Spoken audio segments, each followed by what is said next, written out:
Once again hello and welcome. आज की class शुरू करते हैं। लास्ट क्लास में हम लोगों ने लॉज ऑफ मोशन के 4.6 तक साइज सॉल्व कर लिए थे।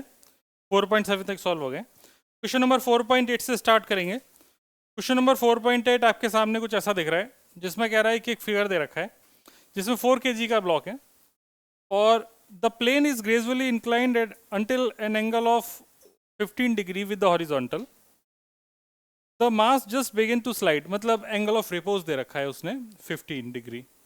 तो कह रहा है what is the coefficient of static friction between the block and the surface. हमको पता है mu is equal to tan theta होता है, तो यहाँ पे सीधा आंसर हो जाएगा mu is equal to 10 15। That's it. 10 15 की वैल्यू आपको नहीं पता होगी। क्या आपको 10 15 की वैल्यू निकालना आती है? आ? वैसे तो उन्होंने डायरेक्टली लिख रखा है 0.27। बाकी बच्चे समझदार हैं अपने, 10a - b का फॉर्मूला लगा देंगे। 45 - 30। 10a - b का फॉर्मूला क्या होता है? 10a - 10b upon 1 plus 10a 10b। तेरे पास बायो है ना, इसीलिए बेटा ये है 10a - b का फॉर्मूला होता है 10a - 10b divided by 1 plus 10a 10b। चौंच बंद कर लेंगे। इसमें अगर जैसे मैं तुमको ऐसा बोलूं कि अगर a की वैल्यू मुझे 15 डिग्री की वैल्यू चाहिए, तो मुझे 10a और 10b पता होना चाहिए। मतलब a की वैल्यू अगर 45 डाल दूं और b की वैल्यू 30 डाल दूं, तो देख मुझे 10 30 भी पता है, 10 45 भी पता है। तो इधर 45 - 30 करूंगा तो 10 15 आ जाएगा। यहाँ पर सीधा a की वैल्यू 45 b की वैल्यू 30 डालूंगा तो इधर से सॉल्व होकर वैल्यू आ जाएगी। इधर से वैल्यू आ गई, इधर से 10 15 आंसर आ गया। अगर यही फॉर्मूला अगर मान लो 10a + 10b का निकालना हो, तो यहाँ पर अगर प्लस होगा तो फिर यहाँ पर प्लस होगा और यहाँ पर माइनस होगा। ठीक है, समझ गए? अब बायो वाले भी समझ गए होंगे। ये 10 15 का निकालने के लिए हमने यहाँ पर पूरा गेम किया है। खैर, समझ में आई बात? ठीक है, ज़्यादा इसमें लोड नहीं लेना। उसके बाद ये क्वेश्चन नंबर 4.9 है। What is the acceleration of the block and trolley system shown in the figure if the trolley of the kinetic friction between if the coefficient of kinetic friction between the trolley and the surface is 0.04, what is the tension in the string? g की value 10 लेनी है, solve करो। ये वाला मास 4 kg का है, नहीं 20 kg। ये वाला 20 kg और ये वाला 3 kg है। ऐसे क्वेश्चन कर चुके हैं हम, है ना? 20 kg 3 kg। कहाँ थी आप अभी तक? काफ़ी लंबी। अभी कैसी कंडीशन है?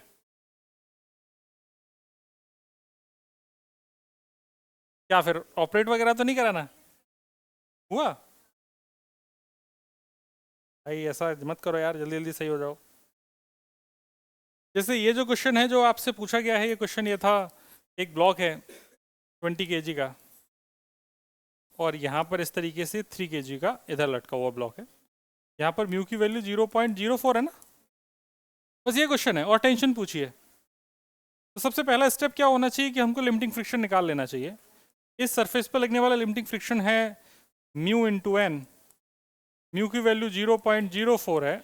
नॉर्मल रिएक्शन की बात करी जाए तो ऊपर नॉर्मल एन है और नीचे 20 जी है। मतलब नॉर्मल रिएक्शन कितनी हो गई? कितनी? 200। तो 20 जी की वैल्यू डाल देंगे 10। ये कितना हो गया? 8 न्यूटन। तो लिमिटिंग फ्रिक्शन 8 न्यूटन आ गया। मैंने कलर चेंज किया, पीछे कलर से यहाँ पर लिख दिया कि भैया 8 न्यूटन लग रहा है। अब बोर्ड पर नज़र बनाएंगे।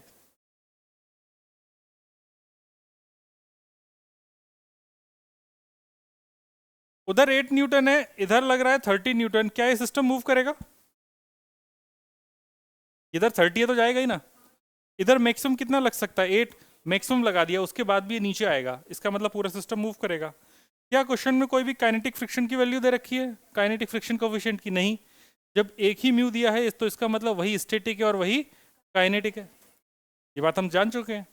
तो इसका मतलब यहाँ फ्रिक्शन 8 लगेगा। यहाँ पर टेंशन बनाएंगे तो टेंशन इधर इधर बनेगी, इधर इधर बनेगी। यहाँ पर भी ऑब्जेक्ट से अवे है, यहाँ पर भी ऑब्जेक्ट से अवे है। एंटी चुप, ऑब्जेक्ट से अवे, बेसिक, दिमाग नहीं लगाना है। इसका एक्सेलरेशन इधर ए है, इसका एक्सेलरेशन इधर ए है, तो इक्वेशन पहले इस पे लिखेंगे। तो हम लिखेंगे net force T minus 8 is equal to mass into acceleration, पहली इक्वेशन होगी, ठीक है। दूसरी इक्वेशन यहाँ से लिखेंगे, क्या लिखेंगे, 30 minus T is equal to 3 है, दूसरी इक्वेशन हो गई। दो इक्वेशन दोनों को ऐड कर देंगे, जैसे ही ऐड करेंगे वैसे ही कितना हो जाएगा, टी से टी कट जाएगा, 30 में से 8 जाएंगे तो 22 बचेंगे, और ये 20 और 3 23 हो जाएंगे। तो एक्सेलरेशन आ जाएगा मेरे पास 22/23 मीटर पर सेकेंड स्क्वायर। ठीक है दोस्त, यहाँ तक कोई प्रॉब्लम? बाजी इतना हो गया था, चल झूठे।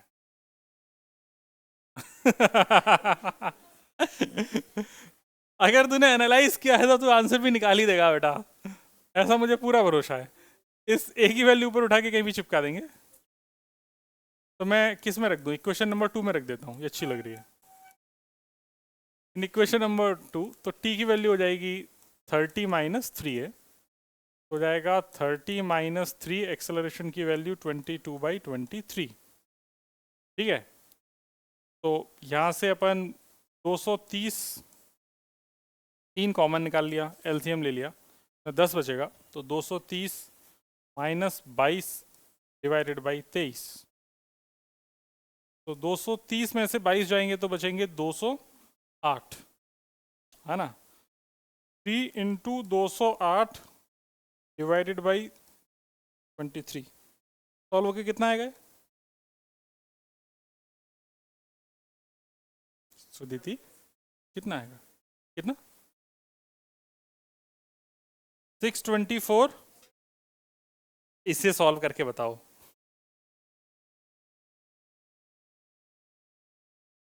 टाइम लगेगा, टेम लगेगा, टेम।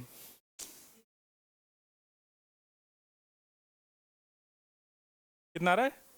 2 कुछ आ रहा है, 2 तो बेटा कैसे भी ना आएगा। अरे 20 आएगा भाई, 2 कहाँ से आ जाएगा? अच्छा आगे, ओके।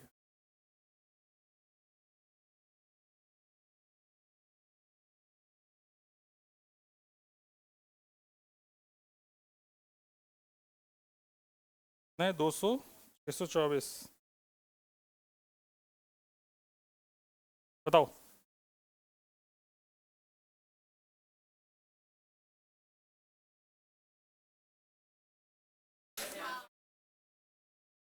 देखो यही आ रहा है क्या, 27.13, ठीक है। तो देखो यार, तुम ना एनसीईआरटी के क्वेश्चन देखो, तुमने कैलकुलेशन बहुत ही वाहियात है, इलस्ट्रेशंस की स्पेशली। तो कैलकुलेशन के चक्कर से डरना नहीं, कॉन्सेप्ट बेसिक सेम है सब में, तो कैलकुलेशन करने में अपने को मजबूत रहना है। छाप लिया गया पीछे, डन। तन्मय ब्रो, तो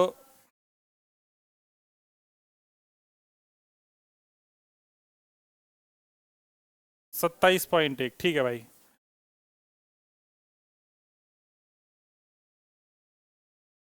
ये सब तो अपन ने पहले ही पढ़ लिया।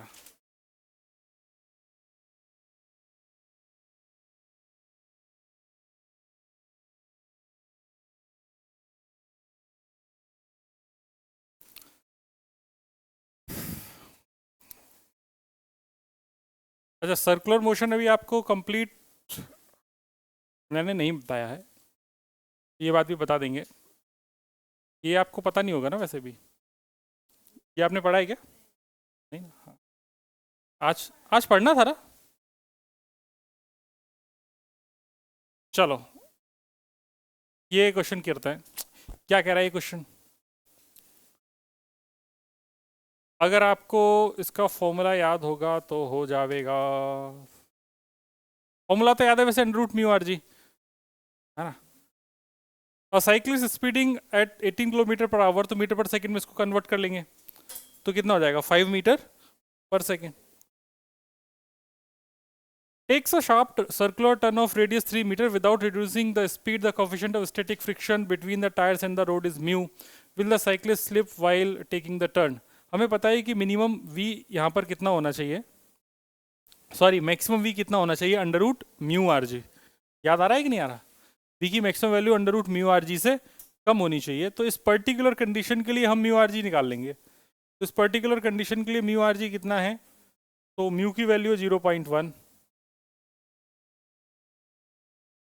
तो म्यू की वैल्यू हो गई 0.1, रेडियस हो गई 3 मीटर।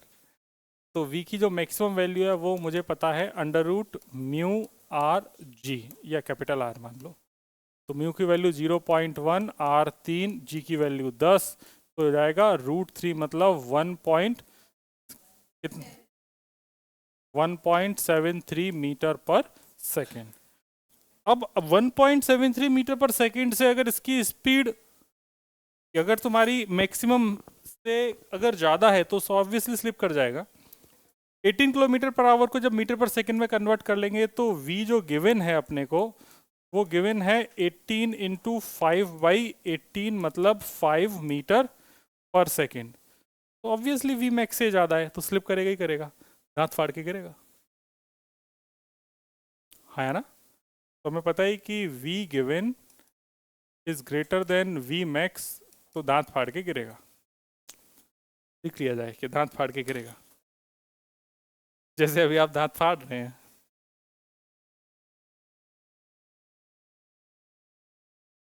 ठीक है दोस्त, तुम ऐसे क्यों बैठी हो? तो थोड़ा इधर खिसक के बैठो, कॉपी यहाँ रखो। तुम ऐसे बैठ रही हो तो ऐसा लग रहा है कि उधर क्लास चल रही है।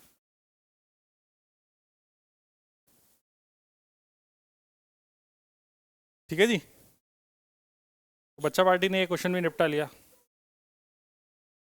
The cyclist will slip while taking the circular turn. ठीक है भाई, क्लियरली टर्न।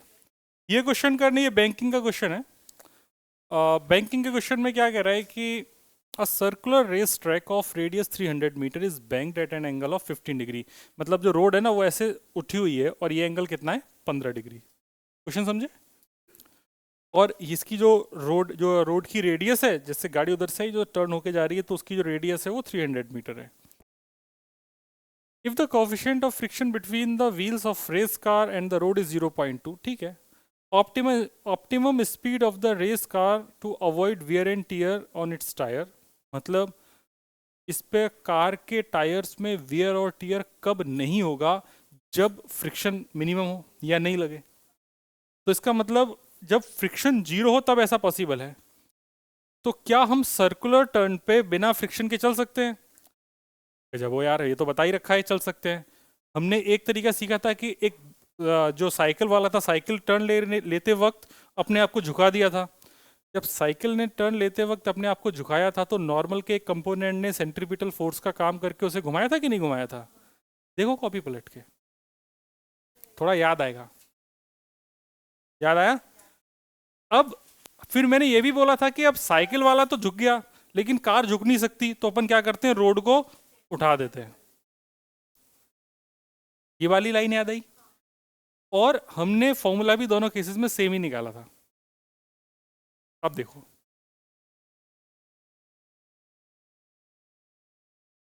कट सब याद नहीं है यार। ये घटना याद आ गई, ये जो घटना अपन ने सुनाई याद आ गई बस।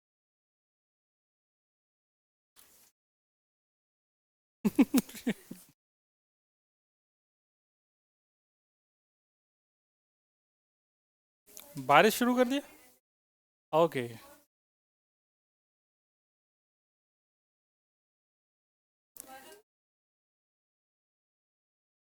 इतनी स्पीड से भाई मैं नहीं पढ़ा सकता कि 2 मिनट में, मतलब आधे घंटे में 2 चैप्टर खत्म हो जाए। इतनी देर में तो रिवाइज भी नहीं कर पाओगे तुम। मिल गया को? तुम्हें तो कहाँ मिला ही नहीं तुम्हें। ठीक है, तो कितनी वैल्यू आ रही है? फॉर्मूला क्या आ रहा है निकल के? √RG tan theta. उस केस में फ्रिक्शन की कोई भी जरूरत अपने को नहीं पड़ेगी। तो यहाँ पर v is equal to √RG tan theta, ये इन्होंने यहाँ पे लगा भी रखा है, तुम देख पा रहे होगे, ये दिख रहा है ना, अंडर रूट है ना बेटा, अंडर रूट। छोटंकू दिमाग पे जोर लगा यार, कितना चमक गया। इसका जो सेकंड पार्ट है वो कह रहा है maximum permissible speed to avoid slipping. ये चीज़ मैंने तुम्हें हल्की से एक्सप्लेन करी थी, मैंने बोला था इसको जेई की क्लास में मैं कराऊंगा, लेकिन अब यहाँ पर इन्होंने बात कर ली है तो अपन को अभी तुम्हें पढ़ाना पड़ेगा। ये वो चीज़ है कि जब तुम्हें ये वाला केस याद आ रहा है क्या, अपन ने यहाँ पे पढ़ाया था कि उस वाले सेंटर पे था सैटरडे को, आई थिंक सैटरडे को ही था। ये तो सूडो फोर्स हो गया। राकेश भैया नमस्कार।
आवाज आ रही है? हेलो।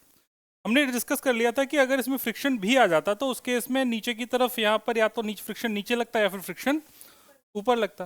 ये हमने सिर्फ बताया था, उसका कोई भी मैथमेटिकल कैलकुलेशन नहीं करी थी, लेकिन अब अपने को करनी है। ठीक है, तो वो अपन अभी जब ये सारे क्वेश्चन खत्म हो जाएंगे तो अपन आपको करा देंगे, 2 मिनट का काम है। ओके चलो, तो ये क्वेश्चन फिर उसी से हो जाएगा और उससे जो फॉर्मूला निकल के आएगा वो ये फॉर्मूला निकल के आएगा जो दिख रहा है ना, ये under root v max is equal to R g. वास्तव में फॉर्मूला है टेन थीटा प्लस फाइव, बता दूंगा अभी, बहुत शॉर्टकट है एकदम, तुरंत याद हो जाएगा तुमको। ओके हाँ, तो हम आगे बढ़ेंगे और हम क्वेश्चन नंबर 4.12 जाएंगे। अब सी द फिगर 4.15 देख लिया भाई, फिगर 4.15 थोड़ा सा छोटा करते हैं, साइड हो जाए तो पढ़ाएगा कौन? गुफा। A wooden block of mass 2 kg rests on a soft horizontal floor. When an iron cylinder of mass 25 kg is placed on the top of the block, the floor yields steadily and the block and the cylinder together go down with an acceleration of 0.1 meter per second square. What is the action of the block on the floor? मतलब normal action पूछ रहा है। Before and after the floor yields. Take g is equal to 10. Identify the action reaction pair in the problem. तो देखो simple सी बात ये है कि इस क्वेश्चन में दिमाग ज़्यादा नहीं लगाना। ये 2 किलो का है और 2 किलो के ब्लॉक के ऊपर अपन ने 25 केजी का एक सिलेंडर रखा है। तो सिंपल सी बात है कि जैसे अगर मान लो एक फोम का टुकड़ा है, फोम के टुकड़े के ऊपर अगर आप कुछ भी ऐसे सिलेंडर या फोम का एक सरफेस मान लो, उसके ऊपर एक ब्लॉक रखा हुआ है, ठीक है, तो फोम की सरफेस पे एक ब्लॉक रखा है। अब एक भारी सा ब्लॉक अगर मैं उस ब्लॉक के ऊपर रखूंगा तो फोम नीचे जाएगी ना, इसका मतलब वो ब्लॉक नीचे जा रहा है। तो ये वाला ब्लॉक मतलब ये जो सरफेस है तो फोम की सरफेस हो गई, ये ब्लॉक नीचे गया किस एक्सेलरेशन से? 0.1 मीटर पर सेकेंड स्क्वायर। ठीक है, क्वेश्चन समझे? पहले क्वेश्चन सॉल्व तो बाद में होता रहेगा, पहले समझ लेते हैं। तो एक ब्लॉक के ऊपर 25 केजी का एक सिलेंडर, इन दोनों की का वजह से ये नीचे वाला ब्लॉक नीचे जा रहा है जिसका एक्सेलरेशन है 0.1 मीटर पर सेकेंड स्क्वायर। क्वेश्चन चमक गया। अब इसमें उसने दो चीज़ें पूछी हैं। पहली चीज़ तो ये पूछी है कि भैया जब ये बताओ, जब ये एक्सेलरेट नहीं कर रहा था, before and after the flow yield, जब ये एक्सेलरेट नहीं कर रहा था तब नॉर्मल डायरेक्शन कितना था, और जब एक्सेलरेट कर रहा है तब नॉर्मल डायरेक्शन कितना है। समझ गए पूरी कहानी? जब ये सिलेंडर नीचे दबाया गया होगा तो क्या सिलेंडर का एक्सेलरेशन 0.1 मीटर सेकेंड स्क्वायर नहीं रहा होगा? बिल्कुल रहा होगा। कि ये सिलेंडर अब इस ब्लॉक के साथ अटैच है, तो जो एक्सेलरेशन ब्लॉक का है वही एक्सेलरेशन सिलेंडर का है। तो बहुत ऑब्वियस बात है। तो इसमें जैसे अगर तुम बात करो, इसका जो पहला आंसर है, पहला आंसर तो बड़े आसानी से उन्होंने निकाल लिया होगा। 2 kg का है तो 20 न्यूटन हो गया, और 25 kg का है तो 250, मतलब 270 न्यूटन हो गई रिएक्शन। तो रिएक्शन होगी 270 न्यूटन, और फिर उसके बाद एक इन्होंने एक्सेलरेशन वाला निकाल लिया होगा सिस्टम प्लस, तो सिंपल आसानी से क्वेश्चन सॉल्व हो जाएगा। आओ अब इसका ना तुम्हें अपन सिंपल तरीका बता देते हैं। ये तो इन्होंने बहुत ही गंदे तरीके से सॉल्व किया है।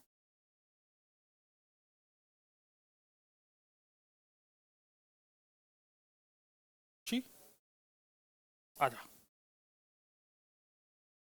तो देखो बात ऐसी है कि ये था अपने पास कितना 2 kg का, और इस सिलेंडर था 25 kg का। ये ज़मीन पे रखा हुआ था, तो ज़मीन के इस पॉइंट ने ऊपर कुछ नॉर्मल डायरेक्शन लग रहा होगा, तो नॉर्मल डायरेक्शन इन दोनों के नीचे वेट 25 प्लस 2 इंटू जी के बराबर रहा होगा। तो N should be equal to 25 plus 2 into g, मतलब 270 न्यूटन हो गया।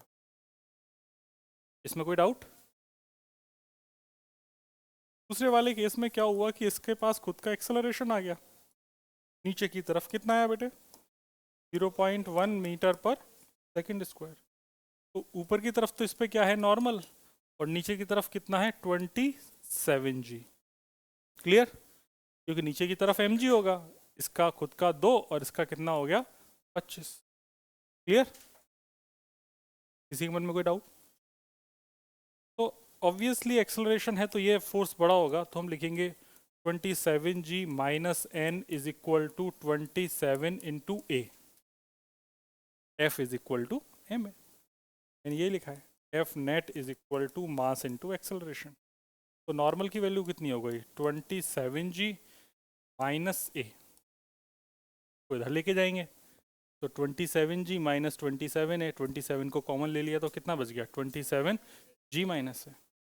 तो नॉर्मल की वैल्यू आ गई 27, जी की वैल्यू क्वेश्चन में 10 लेनी थी, कितनी लेनी थी, 10 ही ले लेते हैं, और ए की वैल्यू 0.1, हो जाएगा 27 इंटू 9.9। सॉल्व कर लेंगे, नॉर्मल आ जाएगा जो भी है। कितना आएगा तो एग्जैक्ट बताऊँ?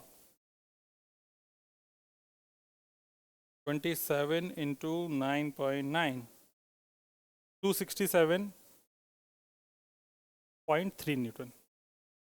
ओके,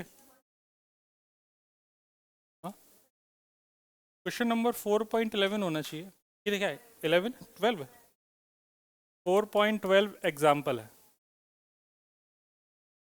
ठीक है बच्चों?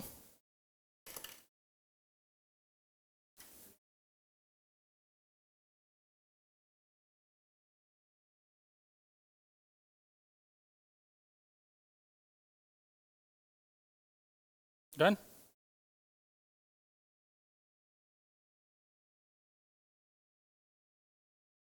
ये किसने बना दिया भाई? हाँ, ईशान ने बनाया? ईशान बेटा आज तुझे परेशान क्यों कर रहे हैं ये सब? ईशान, तुझे परेशान क्यों कर रहे हैं ये सब बच्चे?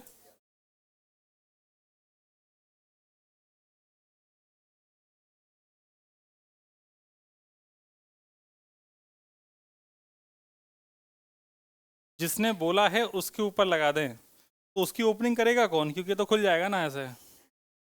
तो दादी आपके ऊपर ही उंगलियां उठ रही हैं।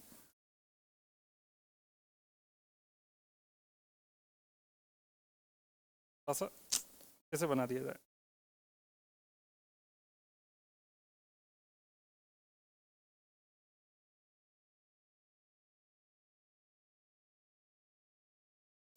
भैया मेरे राखी के बंधन को निभाना।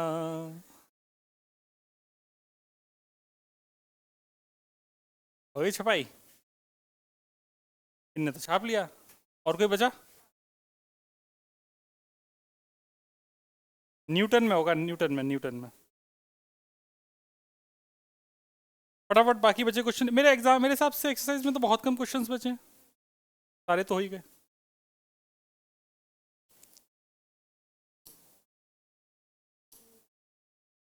हम्म।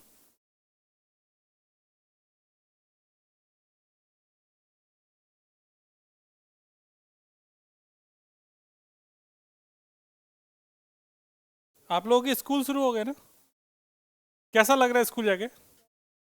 बहुत गंदा लग रहा है। थोड़ा टाइम पास हो रहा होगा। खांसी जुकाम हो गया?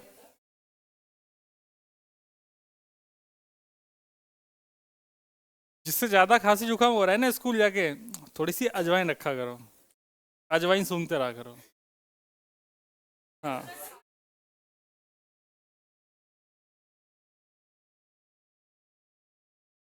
चलिए एक्सरसाइज की तरफ बढ़ा जाए। एक्सरसाइज ये कहना चाहती है आपसे कि हम इसमें से सारे क्वेश्चंस कर चुके हैं शायद। 1 2 3 4 हो गया, 4 हो गया ना?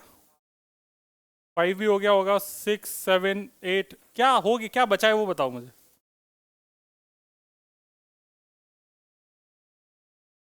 कहाँ से कहाँ तक बचे हैं? ये तो मैं करा चुका हूँ, ये भी मैं करा चुका हूँ। 15 क्या है? 15 भी शायद मैं करा चुका हूँ। 16, हाँ 17 नहीं हुआ है। यस। और कौन सा नहीं हुआ? 12 17 और 18 19 कहाँ तक नहीं हुआ फिर इसके बाद? अच्छा, मतलब फिर अपन को 12 के बाद 17 से शुरू करना है ना? चलो आओ शुरू करें। क्वेश्चन नंबर 12 कह रहा है कि Bob of mass 0.1 kg hung from ceiling of a roof by string by a string 2 meter long is set into oscillation. The speed of the bob at its mean position is 1 meter per second. What is the trajectory of the bob if the string is cut when the bob is at one of its extreme position at the mean position? सुन मेरी बात, ये बता क्या कह रहा है। देख, ये पेंडुलम है, यहाँ पे ये बॉब इसमें बांध दिया। अब इसके बाद ये ऐसे ऐसे ऑसिलेट कर रहा था। एक्सट्रीम पोजीशन तब आई होगी जब इसकी वेलोसिटी कितनी हो गई होगी, और यहाँ पर भी वेलोसिटी कितनी रही होगी। तो हमेशा गलती बोलेगी क्या? क्योंकि इसके बाद अब आगे जा ही नहीं रहा, फिर उसके बाद वापस से लौट के आ रहा है। इस पूरे मोशन में सबसे ज़्यादा इसकी जो वेलोसिटी होगी वो इसकी लोअर मोस्ट पोजिशन पर होगी, यहाँ पर, हाँ है ना? इसी पॉइंट पर अगर तुम देखोगे तो इसी पॉइंट ये इसकी मीन पोजीशन है, क्योंकि जितना डिस्प्लेसमेंट इसके लेफ्ट में उतना ही डिस्प्लेसमेंट इसके राइट में है। तो ये आपकी मीन पोजीशन भी है। जब आप लोग एसएचएम पढ़ेंगे तो ये क्वेश्चन आपको ऐसे बताने की भी जरूरत नहीं पड़ेगी, आप कहेंगे सर हो गया हमसे, आगे बढ़ो। अब अगर जैसे मान लो यहाँ पर वेलोसिटी 0 है और इसी वक्त अगर यहाँ से रस्सी को काट दिया जाए तो क्या होगा? यहीं पे ड्रॉप कर जाएगा, है ना? सिंपल, वर्टिकली डाउनवर्ड ड्रॉप करेगा। लेकिन अगर मैं मीन पोजीशन पे अगर मैं इसको ड्रॉप कर इधर रस्सी काट दूं तो क्या होगा? एकदम ऐसे टेंजेंशियल चला जाएगा पैराबोलिक पाथ पे। समझ गए बात को? तो इसके दोनों आंसर तुमको पता चल गया, लिख लो कि एट एक्सट्रीम पोजीशन, हाँ बस लिखना है, at extreme position bob will drop vertically downward. At extreme position bob will drop vertically downward. और दूसरा वाला है at mean position just after cutting the string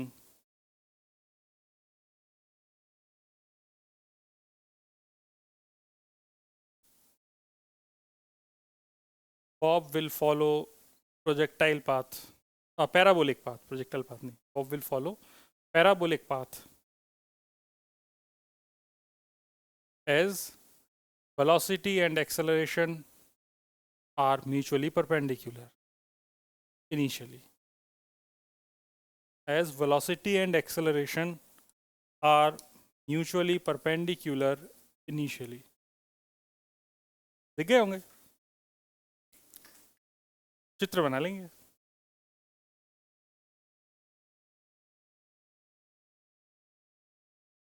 अगला question.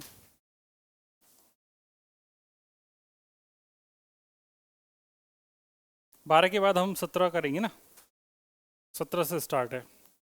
A nucleus is at rest in the laboratory frame of reference so that if it disintegrates into two smaller nuclei, the product must move in opposite direction. यह तो बहुत ही आसान question है. इसका reason देखो, हम 4.17 देख रहे हैं क्वेश्चन. ये कहना चाह रहा है कि जैसे एक न्यूक्लियस है, ये रेस्ट पे है, इसका मास कैपिटल एम है और इसकी इनिशियल वेलोसिटी कितनी है, 0. तो इसका जो मोमेंटम होगा इनिशियल वो भी कितना हो जाएगा. अब इस पूरे सिस्टम पर एफ एक्सटर्नल कितना है, 0. इसकी वजह से इसका जो D P by D T हो जाएगा वो भी कितना हो जाएगा, 0. इसका मतलब मोमेंटम कैसा हो जाएगा, नलायक कंजर्व. अरे यार, अगर कांस्टेंट होगा तभी तो उसका डिफरेंशिएशन 0 होगा. और ये तो मैं बता ही चुका हूँ कि अगर किसी सिस्टम पर एक्सटर्नल फोर्स 0 है तो उसका मोमेंटम कैसा रहेगा, कंजर्व. तो मोमेंटम कंजर्व रहने वाला है. अब ये अपने आप फूटा है, तुमने बाहर से पत्थर मार के थोड़ी फोड़ा है. डिसइंटीग्रेट होना मतलब अंदर से फूटना. तो जब ये अंदर से फूटेगा तो ऐसा फूटेगा, आधा टूटेगा, दिल के टुकड़े 1000 हुए, एक इधर गिरा और एक उधर गिरा. इसका मास m1, इसका मास m2, टूट गया. तो टूटने के बाद क्या होगा कि देखो भैया, एक वेलोसिटी इधर जानी ही चाहिए, दूसरी वेलोसिटी इधर जानी चाहिए, क्योंकि अगर ऐसा नहीं हुआ तो फिर फाइनल मोमेंटम 0 नहीं हो पाएगा. कैसे? यहाँ पर अगर तुम पी फाइनल लिखना चाहो तो पी फाइनल तुम क्या लिखोगे, m1 v1 vector plus m2 v2 vector, यही लिखोगे. और मोमेंटम कंजर्वेशन के हिसाब से, अकॉर्डिंग टू मोमेंटम कंजर्वेशन,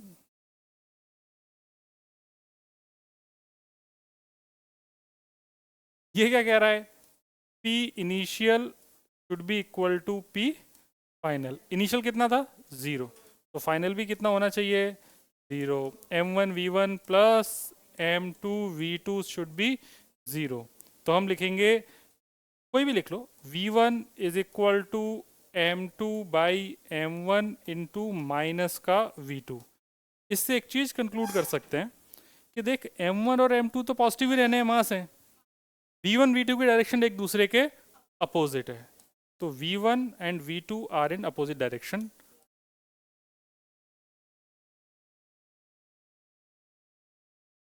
यही शायद उसने बोला है पता करने को. वो तुम यहाँ पे देख भी रहे हो, मैंने पहले ही बना दिया है कि अगर ये 0 है तो अगर इनको 0 करना है तो इनको एक दूसरे के अपोजिट होना चाहिए, तभी 0 पॉसिबल है कि नहीं. छापो.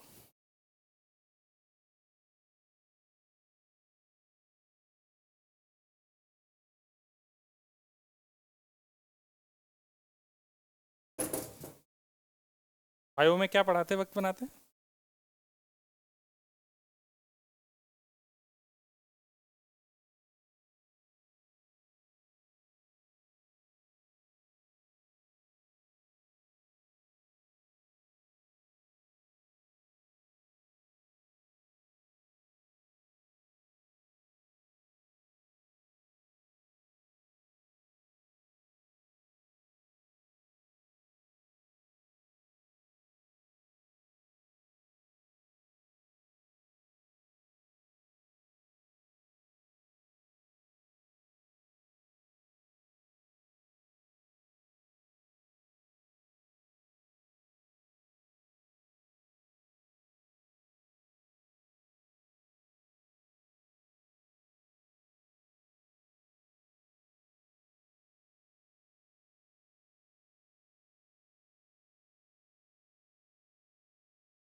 हाँ जी, अगला 4.17 के बाद 4.18 क्या रहे? Two billiard balls each of mass 0.05 kg moving in opposite direction with speed 6 metre पर second collide and rebound with same speed. आई टकरा के वापस चलेंगे सेम स्पीड से। What is the impulse imparted to each ball during the other, due to the other? सुनो मेरी बात, ये क्वेश्चन समझ लो पहले क्या कह रहा है। समझना इंपॉर्टेंट है, बाकी सब तो मुंह में आया है।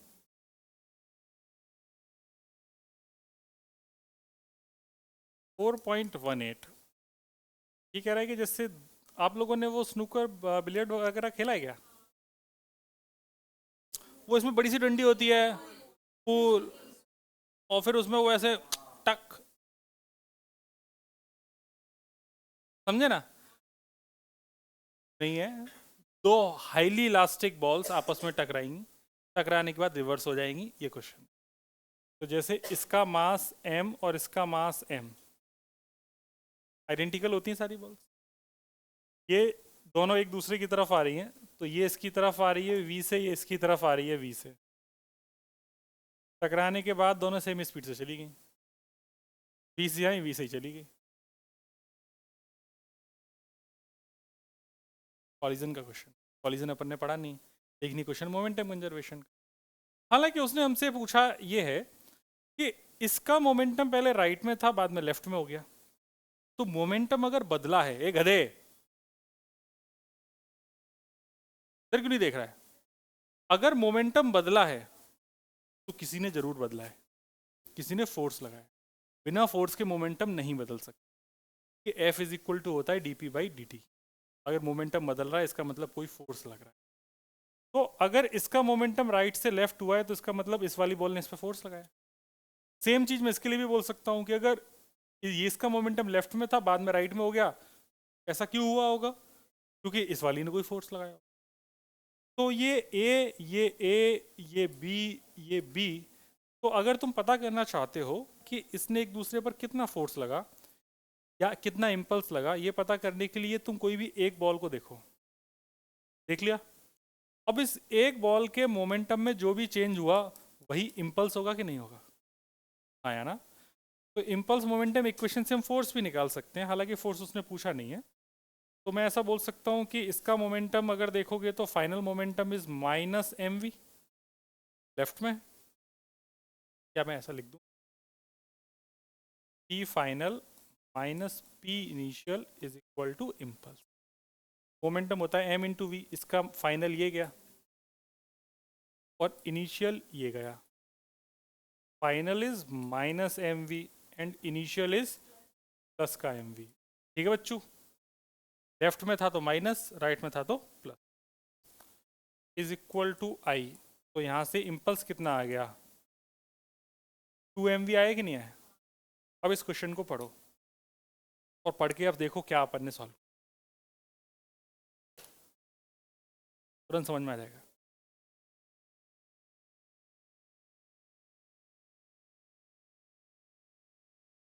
समझ गए क्वेश्चन भाई का? हमारे चेहरे पे जब एक्सप्लेन कर रहे थे तो थोड़े डाउट थे, नहीं पक्का देख ले। तो हमें क्वेश्चन में मास कितना दिया था? 0.05 kg और स्पीड दी है 6, सीधा बस 2 mv आंसर है। कैसे है उसका लॉजिक थोड़ा तगड़ा है, वो ऐसे। ये पूरा कॉलिजन का क्वेश्चन है, हम कॉलिजन वापस से पढ़ेंगे पूरा, अभी जब अगला चैप्टर पढ़ेंगे ना वर्क एनर्जी पावर, उसके बाद कॉलिजन पढ़ेंगे, centre of mass collision. Negative sign तो डायरेक्शन बता रहा है, लगा लो, माइनस लगा लो। नेगेटिव साइन डायरेक्शन बता रहा है, डायरेक्शन मतलब लेफ्ट में। अच्छा, फाइनल मोमेंटम लेफ्ट में है तो इम्पल्स भी उस पर लेफ्ट में ही लगना चाहिए था, आया ना? अगर इस वाली बॉल पे मोमेंटम लेफ्ट में लग रहा है तो इस वाली पे किधर लगेगा? तो इसका आंसर +2 mv आ जाएगा, सिंपल है। समझ की बात?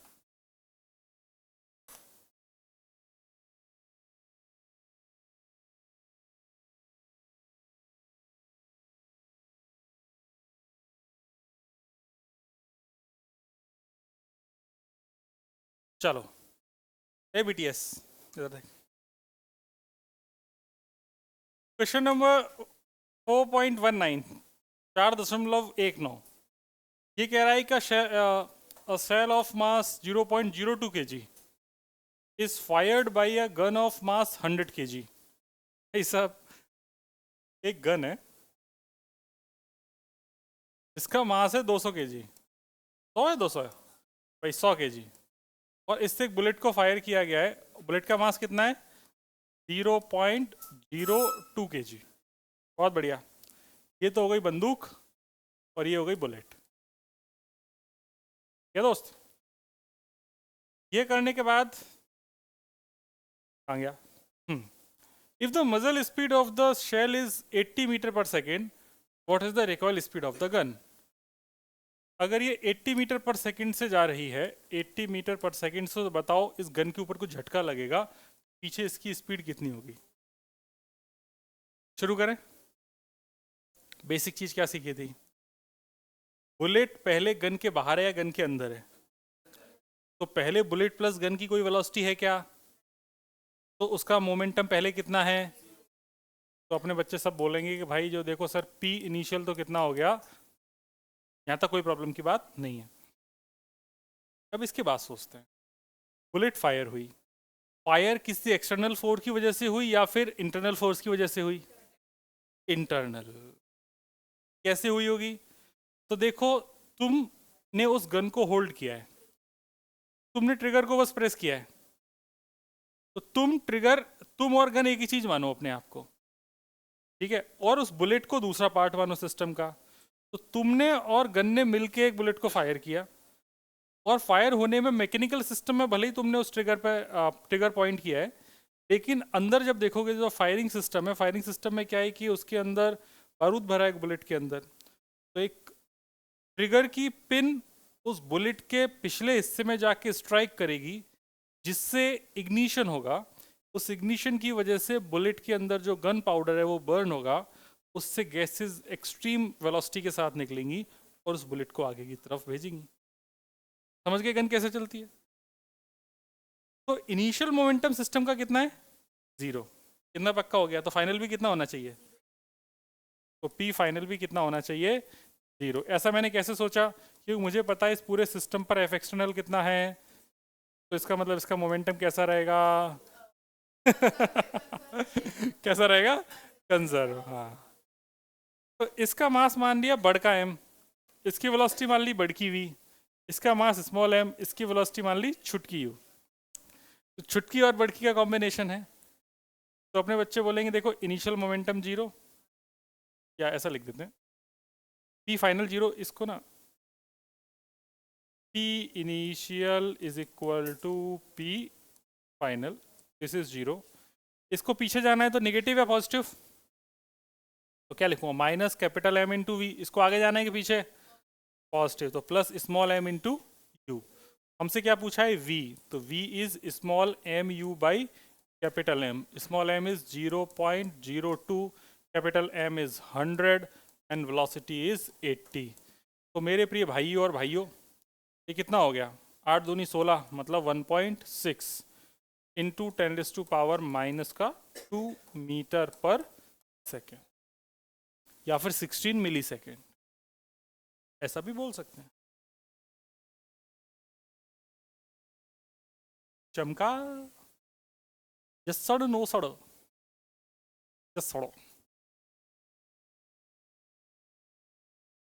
भाई एशले, पढ़ाई वढ़ाई चल रही है घर पे?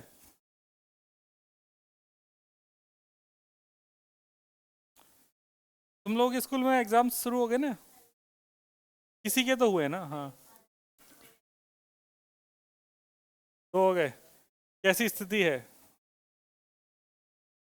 बायो का अच्छा गया था? टीचर ने? जी, ठीक है, सब मोह माया है।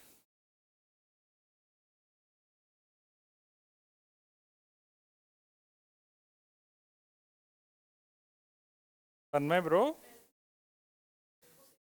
तुम बाल कटवा लिए यार? क्यों?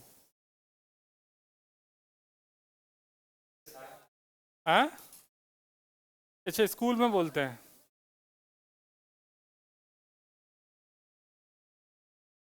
लड़कियों को तो नहीं बोलते।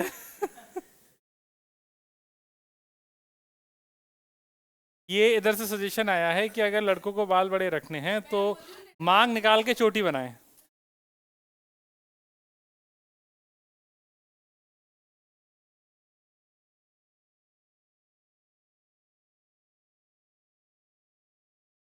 तुम कुछ कहना और चाह रही हो?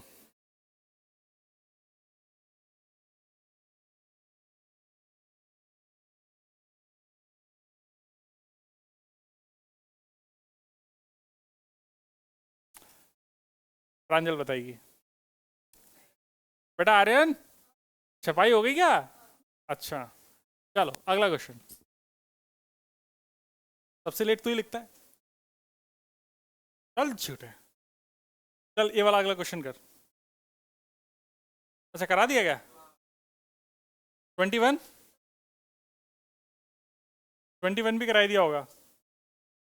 नहीं कराया? सॉल्व करो। या मैं करूं? आप ही कर दो सर, क्यों मेहनत करा रहे हो सर, दिमाग में फालतू में जंग लग जाएगी हमारे। A stone of mass 0.25 kg tied to the end of a string is whirled round in a circle of radius 1.5 meter with a speed of 40 revolution per minute। ठीक है जी, मास दे दिया एक पत्थर का, रस्सी की लेंथ दे दी और उसका ओमेगा दे दिया। What is the tension in the string? ये तो घटिया क्वेश्चन है। ये तो आपने कर रखा है ना, ये क्वेश्चन कर रखा है ना। बोलते ही नहीं है क्योंकि याद ही नहीं है कर रखा है, क्योंकि यहां से जाके कभी कॉपी खोल के देखते ही नहीं है।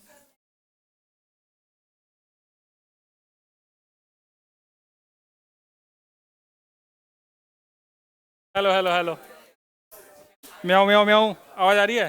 हाँ, तो देखो बात वही थी कि एक रस्सी को पत्थर में बांध के घुमा दिया सरदार जी, तो घूमेगी रस्सी।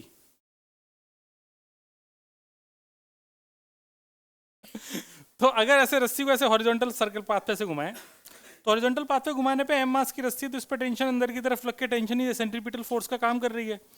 This tension should be equal to M we square by r. बताने की जरूरत है क्या? इसको आप इस फॉर्मेट में भी लिख सकते हैं, T is equal to m omega square r. हाँ या ना? क्वेश्चन में तुमको ओमेगा दिया गया है रिवोल्यूशन पर मिनट में, तो किसमें कन्वर्ट करना है? हैं? किसमें कन्वर्ट करना है? रेडियन पर सेकेंड में। किसमें कन्वर्ट करना है? रेडियन। इसका अगर आप मास देखेंगे तो 1/4 kg है, रेडियस 1.5 मीटर है और 40 है, तो मास इज 0.25 kg। रेडियस कितनी है? 1.5 metre and omega is, omega में ये लिख देता हूँ, omega is 40 revolution per minute. आओ चेंज करें, तो 40 एक रिवोल्यूशन में कितना लिखेंगे? 2 पाई रेडियन। एक मिनट में कितने सेकेंड? कितने? हाँ, तो देख, जीरो से जीरो मर गया, ये बहन बात मत कर। हो जाएगा 4 पाई/3 रेडियन पर सेकेंड। इस फॉर्मूले में वैल्यू डालनी है, डाल नहीं पाओगे? डालो, टेंशन निकालो, खत्म। क्या है? कुछ फायदा है नहीं उससे, कुछ फायदा नहीं है ना, कुछ कटवट नहीं था ना पाई की वैल्यू 3.14 लेने, 22/7 लेने से।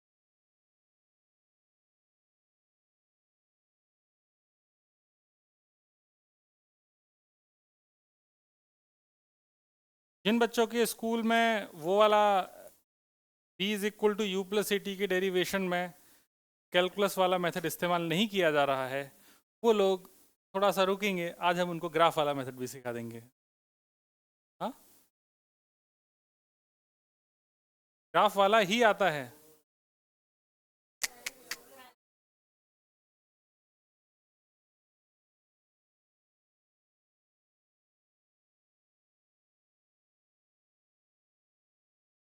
इतना खुश क्यों है फिर? खुश तो मुझे होना चाहिए, मैं बहुत खुश हूँ। मैं खुश और ज़्यादा होता अगर बालिका होती तो। बालिका चाहिए थी।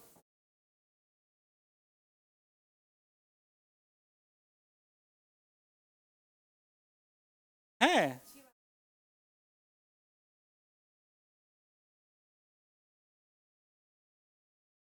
चलें आगे। तो मेरे प्रिय भाई और बहनों, मैं आपसे कहना चाहता हूं अगला क्वेश्चन का second part. What is the tension in the string? What is the maximum speed with which the stone can be whirled around if the string can withstand the maximum tension? सुन ले मेरी बात।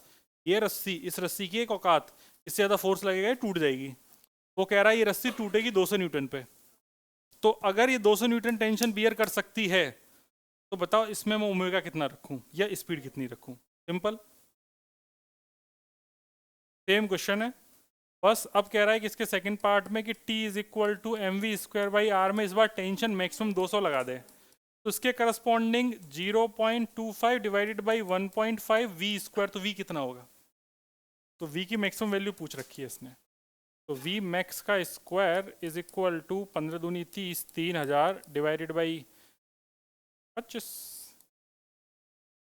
ठीक है, तो 25 4, 25 एकम 25, 25 दूनी 50, 120। क्या मैंने कैलकुलेशन सही करी है? We max is equal to under root 120। सही कैलकुलेशन? कम ज़्यादा तो नहीं? ये रस्सी ड्रॉप है, माइक ड्रॉप थोड़ी है। हाँ, अभी मैं इसके बाद सबको हंसाऊंगा।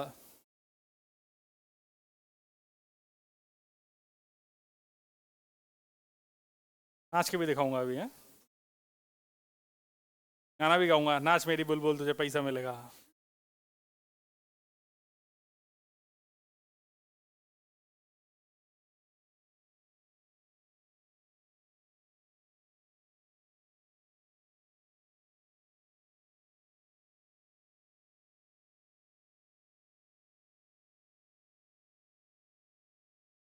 वीडियो से रिवाइज नहीं करना है, नोट से रिवाइज करना है। अधिक जानकारी के लिए क्लास के बाद हमसे पूछा करें, कुछ भी टॉपिक में डाउट है तो। अगला क्वेश्चन, आई थिंक अब तो ये हो गए थे ना 22 और 23। 22 भी करा दिया था,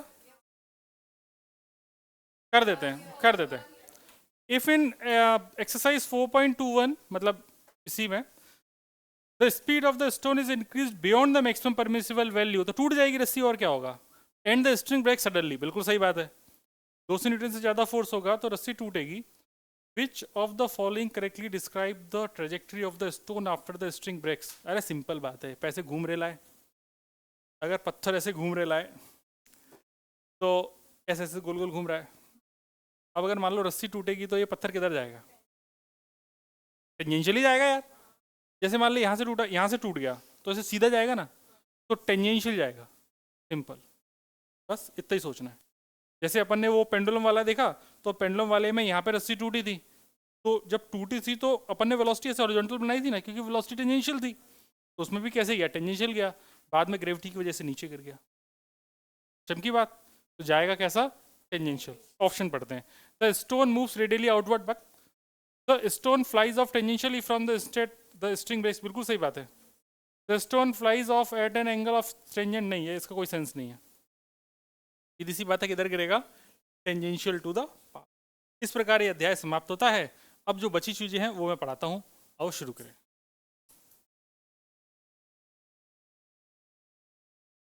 चलो अगली चीज देखते हैं, बैंकिंग एंड फ्रिक्शन। जब दोनों होंगे तब क्या होगा? बैंकिंग का मतलब होता है झुकाव। बैंकिंग का मतलब वो बैंकिंग नहीं है कि ले 10 रुपए तू ले ले, 20 रुपए तू ले जा, वो नहीं है। बैंक का पासवर्ड बता रही है क्या?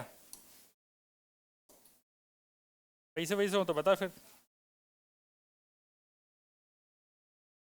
तो बहुत ही पतला हो गया यार, वही तो दिख रहा है वैसे।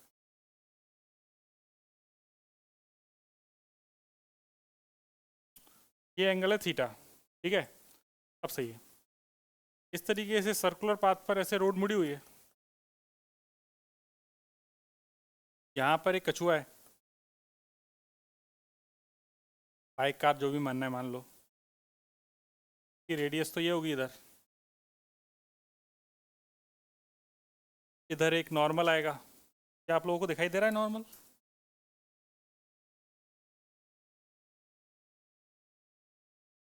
देखो रिकॉर्डिंग में तो सही आ रहा है, तुम लोगों को दिख रहा है क्या? या थोड़ा ठीक करें, ठीक है।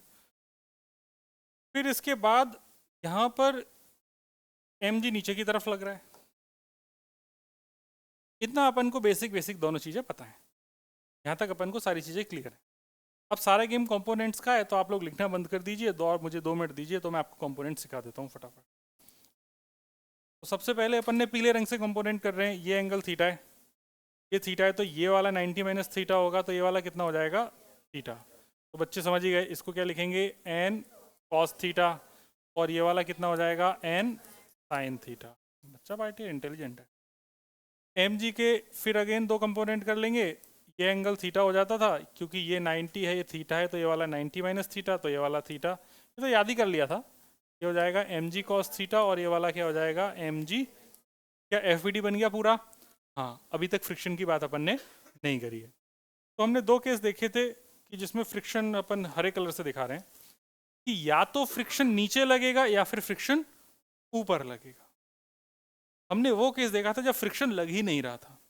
अब जब फ्रिक्शन लगेगा तो क्या होगा? तो मैं सबसे पहले देख रहा हूं कि फ्रिक्शन नीचे की तरफ लग रहा है। जब फ्रिक्शन नीचे की तरफ लगेगा तो इस फ्रिक्शन का एक कंपोनेंट इस डायरेक्शन में आएगा, और ये डायरेक्शन में कंपोनेंट आएगा, वो कंपोनेंट हो जाएगा एफ कॉस थीटा। क्या आपको ग्रीन कलर वाला कंपोनेंट दिखा? अब बताओ, अंदर की तरफ जो फोर्स है वो पहले था N sine theta, centripetal force का काम कौन कर रहा था? N sine. अब कौन कर रहा है? N sine theta plus F cos theta. तो जो स्पीड पे पहले गाड़ी घूम रही थी एन साइन थीटा के केस में, उससे बढ़ेगी कि घटेगी? चुप रहे, हर बार गलत आंसर देती है। अगर F is equal to M we square by are में अगर F बढ़ाए तो V बढ़ेगा कि नहीं बढ़ेगा? दिमाग ही नहीं काम कर रहा, क्योंकि सर वो तो गायब है, वो तो BTS के साथ घूम रहा है। अगर F बढ़ेगा तो V बढ़ेगा कि नहीं बढ़ेगा? तो नलायक, पहले n साइन थीटा था, अगर F cos थीटा और ऐड हो गया तो F बढ़ गया ना, तो V बढ़ेगा कि नहीं बढ़ेगा? आया ना? तो इसका मतलब ये जो पहला केस अपन पढ़ रहे हैं, ये हम पढ़ रहे हैं V की मैक्सिमम वैल्यू जो भी परमिसिबल है, इससे ज़्यादा वेलोसिटी हो ही नहीं सकती, क्योंकि फ्रिक्शन या तो नीचे लगेगा या फिर ऊपर लगेगा। तो नीचे लगा के अपन ने वेलोसिटी की मैक्सिमम वैल्यू निकाली। अच्छा, फ्रिक्शन, इसका एक और कंपोनेंट आएगा फ्रिक्शन का, एक इधर वाला कंपोनेंट होगा, ये वाला कंपोनेंट कितना हो जाएगा? F sine theta. सारी बात चमक गई? यहाँ तक कोई प्रॉब्लम? मैंने सारे कंपोनेंट तुम्हें चटका दिए हैं। इसमें देखो, मुझे एम जी साइन थीटा और इस सब की कोई ज़रूरत नहीं है। मेरे लिए जो काम की चीज़ है वो ये वाले कंपोनेंट हैं, जहाँ पर मैं इसको घुमाना चाह रहा हूँ, ठीक है। तो मैं बोलूँगा कि यार ये सर्कुलर पाथ पर घूम रहा है, तो मैं लिखूँगा N sine theta plus, Devika इधर देख, ये नहीं, देविका नाम नहीं, तेरा नाम है मन की आवाज़ Pratigya, M we square by R. सही बात है।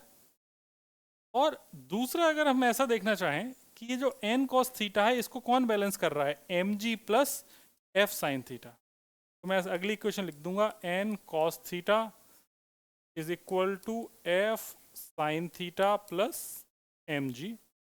तो चाहें तो आप इसको एक साइड ले जाएं, तो आप लिखेंगे N cos theta minus F sine theta is equal to, ये हो गई इक्वेशन नंबर 1 और ये वाली हो गई इक्वेशन नंबर, ठीक है। ये अपन ने किसके लिए लिखी है? हॉरिजॉन्टल के लिए। और ये वाली किसके लिए लिखी है? वर्टिकल के लिए। क्या दोनों इक्वेशन क्लियर है? कोई अपन ने दिमाग नहीं लगाया, अपन ने सिंपल कंपोनेंट्स किए और हॉरिजॉन्टल में लिख दिया F is equal to M we square by R, और वर्टिकल में लिख दिया नेट फोर्स इक्वल टू 0, ऊपर वाले फोर्स बराबर नीचे वाले फोर्स। कट्टर साहब इधर देखिए। इसके बाद अपन ने क्या किया, इन दोनों इक्वेशन को डिवाइड कर दिया। Equation 1 is divided by equation number 2। जैसे ही डिवाइड किया तो चीज़ों में कुछ कुछ चेंजेस आना शुरू हुए। F sine theta N sine theta, और हमें ये बताने की ज़रूरत नहीं कि F is equal to mu N होता ही है। ये इक्वेशन नंबर 3 हो गई। ठीक है, तो मैं एफ की वैल्यू डायरेक्टली यहाँ चिपका के यहाँ नीचे लिख रहा हूँ। तो मैं लिखूंगा N sine theta plus mu N cos theta divided by N cos theta minus mu N sine theta is equal to M we square by R divided by M G. इतना क्लियर है? देख, मास से मास तो कटी गया, इधर से N common निकाल के काट दिया पूरा। यहाँ तक किसी कोई प्रॉब्लम नहीं है। इस पूरे में से मैंने पूरे में एक काम करता हूँ, मैं ना कॉस थीटा से डिवाइड कर देता हूँ। किससे डिवाइड कर देता हूँ? Cos theta. या फिर मैं कॉस थीटा कॉमन ले लेता हूँ, कुछ भी है समझ लो आप। तो अंदर बच जाएगा sine theta divided by cos theta plus mu. नीचे बचेगा कॉस थीटा बाहर निकालने पे 1 minus mu sine theta upon cos theta is equal to, इधर बचेगा V square upon R G. तो कॉस थीटा से कॉस थीटा मर गया, sine theta upon cos theta क्या होता है? वाह, इजी क्वेश्चन का आंसर तो सही आ जाता है सर, इतनी उम्मीद तो आप कर ही सकते हो। तो यहाँ पर एक छोटू सा फॉर्मूला तुम्हें दिख रहा होगा, ये लिखा हुआ है tan theta plus mu divided by 1 minus mu tan theta equal to V square by R. ठीक है, तो जो v की जो ये मैक्सिमम वैल्यू है ये हो जाएगी आर जी, और ब्रैकेट में लिखेंगे आप ten theta plus mu divided by 1 minus mu tan theta, और इस पूरे का अंडर रूट। याद ही नहीं करना इसे, शॉर्टकट बताता हूँ इसे। ठीक है, अब देखो शॉर्टकट क्या है, लिखने की टेंशन मत लो दीदी। v की मैक्सिमम वैल्यू जो मेरे कछुओं ने निकाली है वो निकाली है आर जी, क्या थी, टेन थीटा प्लस म्यू है ना, आर जी tan theta plus mu upon 1 minus tan theta into mu. ये है कि नहीं है? अब अगर if angle of friction is phi, तो उस केस में म्यू को आप टेन फाई लिख सकते हो। ये बात आपको मैं बता चुका हूं कि अगर एंगल ऑफ फ्रिक्शन थीटा होता है तो म्यू की वैल्यू टेन थीटा होती है। यहाँ पर एंगल ऑफ फ्रिक्शन अगर फाई मान लूंगा तो म्यू की वैल्यू कितनी हो जाएगी? Tan phi. तो ये हो जाएगा मेरे पास v maximum is equal to under root R G tan theta plus tan phi divided by 1 minus tan theta tan phi. हे मैथ्स वालों बताओ किसका फॉर्मूला है? टेन ए प्लस बी का। अभी थोड़ी देर पहले तो मैं रटाया था। और तुम लोग ना फॉर्मूला अगर लिखाया है तो इसका मतलब वो काम का ही तभी लिखाया है। हाँ लिखाया था पीछे, हम बहुत पहले जाएंगे, टेंशन। याद आ गया? तो ये फॉर्मूला तुम लोगों ने लिखा है कि नहीं लिखा? सबसे पहले फॉर्मूला लिख लो, ये कहीं भी अगर यहीं पे जरूरत है तो यहीं पे लिख लो। टेन ए प्लस बी का फॉर्मूला, ए माइनस बी का फॉर्मूला, येलो वाला पहले येलो वाले के साथ है और वाइट वाला वाइट वाले के साथ है। टेन ए प्लस बी का हो जाएगा टेन ए प्लस टेन बी अपॉन, बेटा प्लस के साथ प्लस वाला, येलो के साथ येलो वाला, वाइट के साथ वाइट वाला। बायो वालों की ज़्यादा जरूरत है क्योंकि मैथ्स वालों को तो मार मार के रटा दिया जाता है फॉर्मूला, है ना? है? हम्म, हाँ नीचे माइनस आता है, जब येलो वाला होगा तो माइनस आएगा। ठीक है, चलो तो वापस चलें।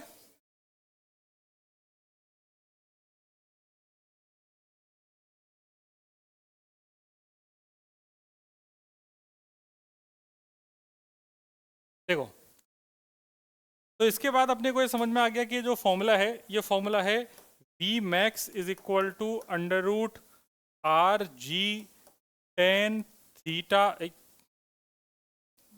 लगाते हैं यहाँ, लगाते हैं आर जी टेन थीटा प्लस फाइव। अब बताओ ये वाला याद रखना फॉर्मूला आसान है कि ऊपर वाला याद रखना आसान है? क्योंकि under root R G tan theta तो तुम्हें पहले ही से याद है, तो अब उसमें क्या लगा देना है, under root R G tan theta plus five. समझ गई बात? ये किसके लिए हो गया? मैक्सिमम के लिए। छापो।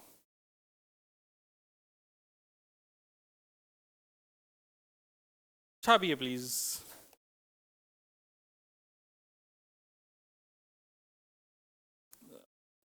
जैसे मैं रिकॉर्डिंग में थोड़ी सी बात वापस से बता देते हैं, बेचारे ऑनलाइन में जब तुम लोग देखोगे तो याद रखेंगे। हमने क्या किया कि इस फ्रिक्शन जो नीचे की बजाय ऊपर लग सकता था, ऊपर की तरफ अगर फ्रिक्शन लगेगा तो उस केस में जो वेलोसिटी आएगी वो मिनिमम आएगी। तो वी मैक्स तो हो गया ग्रीन के लिए और वी मिनिमम हो जाएगा रेड के लिए। तो हमने यहाँ पे इसके दो कंपोनेंट के लिए, इधर एफ कॉस थीटा हो गया, इधर एफ साइन थीटा हो गया। मतलब एफ साइन थीटा नीचे था तो अब ऊपर लग गया, मतलब डायरेक्शन नेगेटिव हो गई। यहाँ पर एफ कॉस थीटा पहले लेफ्ट में था, अब किधर हो गया? राइट में। तो सब जगह जहाँ जहाँ फ्रिक्शन वाले कंपोनेंट लिखे हुए हैं उनके सामने साइन चेंज कर देंगे। यहाँ पर एफ कॉस थीटा के सामने अब माइनस लगा दिया, यहाँ पर एफ साइन थीटा के आगे माइनस लगा दिया, तो ये माइनस इधर जाके प्लस हो जाएगा। यहाँ पर माइनस आया क्योंकि डिवाइड कर दिया, तो दे ये वाला माइनस ये गया, ये वाला प्लस ये गया। यहाँ पर प्लस का माइनस हो गया, यहाँ पर माइनस का प्लस हो गया। सिमिलरली यहाँ पर प्लस का माइनस, माइनस का प्लस, प्लस का माइनस, माइनस का प्लस। इसी बात को कंटिन्यू करते जाएंगे तो देखे जाएंगे यहाँ पर प्लस माइनस माइनस प्लस। तो ये जो फॉर्मूला बनेगा बनेगा tan a minus tan a b का, tan a minus tan b का। तो ये बन जाएगा tan theta minus ten minus five. तो बन गया under root R G tan theta minus five, और mu is equal to tan theta होता ही है। ठीक है, इस प्रकार ये चैप्टर समाप्त होता है। हम अगली क्लास में फिर मिलेंगे, तब तक के लिए शुभ रात्रि, शब बखैर।